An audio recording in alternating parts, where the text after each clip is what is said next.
Would you be surprised if I told you that the wheels have been turning? I've been thinking through some things to better my DM efforts and better my D&D games. What I'm thinking about is how to level up your monsters. Why you should. How could you do it? I've done many videos on creating a living, breathing world. You don't want things to be static, right? Some of those videos have talked about the choices of your PCs, and most importantly, how to keep the adventure hooks, how to keep the world moving forward when it comes to the choices that your PCs didn't make, right? Player consequence. For example, let me back up a little bit. You have a fork at the road, and you indicate two very interesting scenarios for your group, and your PCs decide to go west. The video that I made and what I talked about there is, of course, you want to have some content when they go west. When they go west, who do they run into? What villages do they stop at? What monsters do they fight? But more importantly, to help create a living, breathing world and give some heft and some weight to those choices, you need to create content in the East, not with the intention that your players will eventually go there. They may never go East, but create some content in the East that is going to happen while the PCs are doing whatever it is they're doing in the West.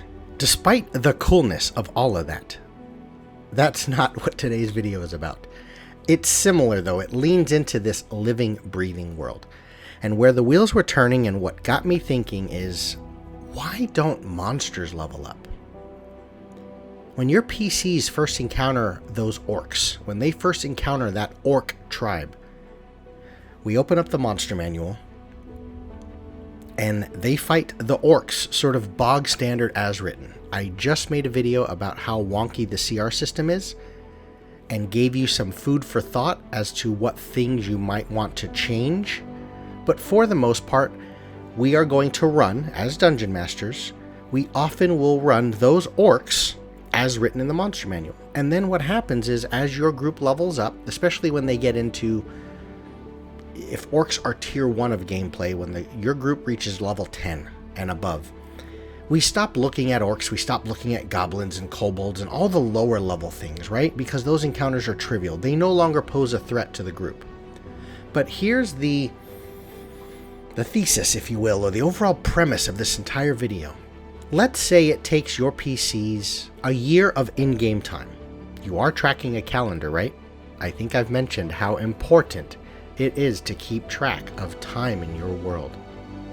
Because I think when you track the calendar, it also leans heavily into everything I'm discussing here, which it reminds the players and reminds you when you're creating content behind the scenes during prep time. It reminds everyone at the table that the world is moving.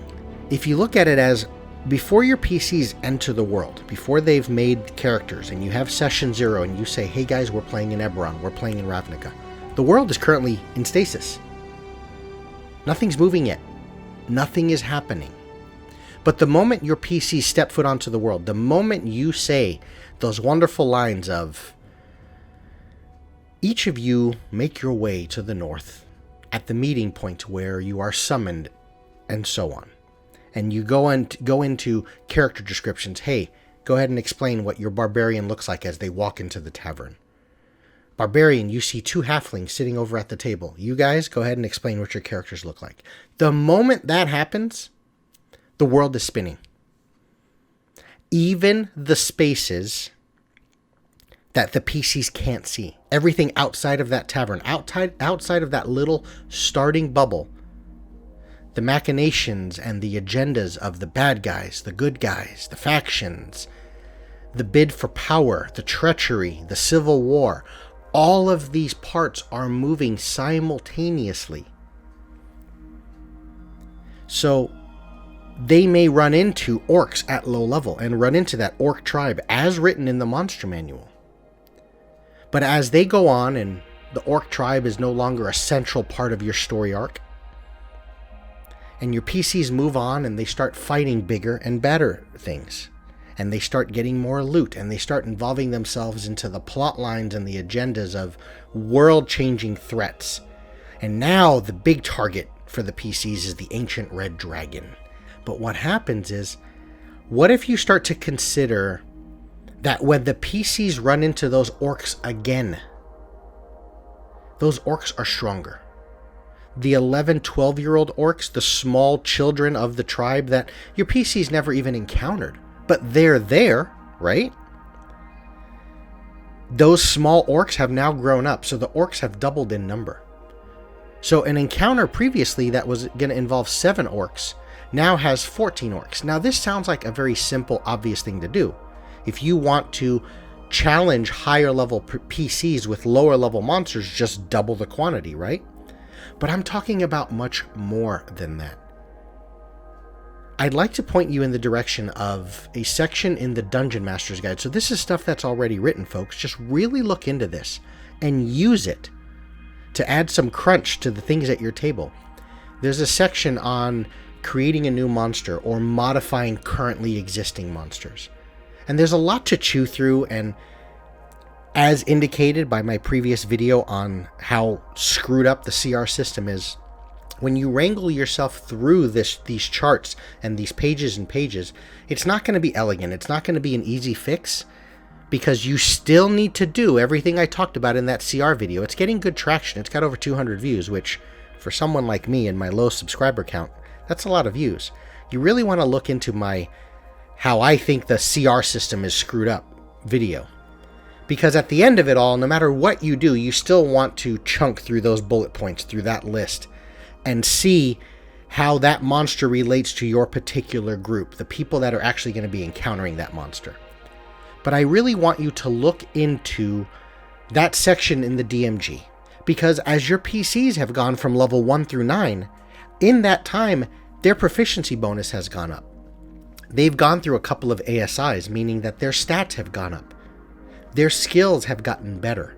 Those orcs, the ones that your PCs met at level 1, when the PCs are no longer engaged with them and they're on the other side of the world doing various quests over there, those orcs are still doing orc things, right?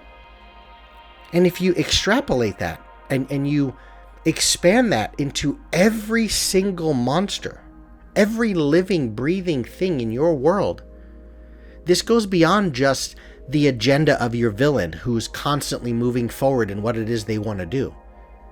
No, every monster is doing what it is they do. Orcs are still doing orcish things when your PCs are delving the dungeons at level 7 and level 8. When your PCs move from level 12 to level 13, how long did that take in game time?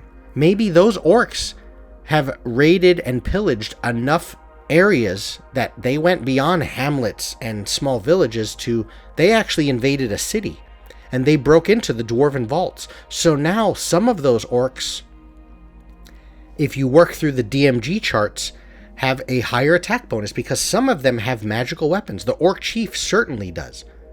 But all of the lower level orcs, the ones that are just default in the monster manual, now all wear, at minimum, chainmail and above.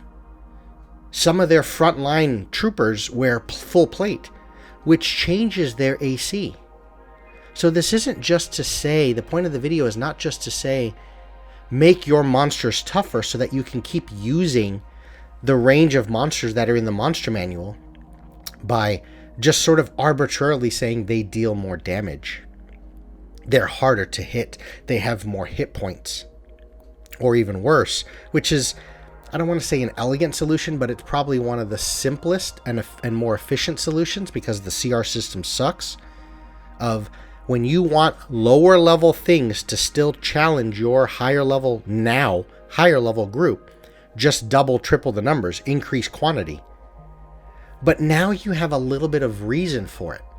And by constantly reminding yourself that the world is still doing what it is they want to do even when the PCs aren't looking. What do they say? Character is built. And look at it from this point of view. You're building a character. But treat your orcs, your goblins, your kobolds as characters. your young blue dragon as a character. Character is built by the things you do when no one is watching. So what sort of characters are being built when the PCs aren't watching? If there's any semblance of society and culture and intelligence in your monster, have them level up. Now, I need to end the video here for two main reasons. One, my coffee is ready, and two, my son is finally asleep, so I can jump onto Cyberpunk for the first time, or the second time. But that's all. See you guys.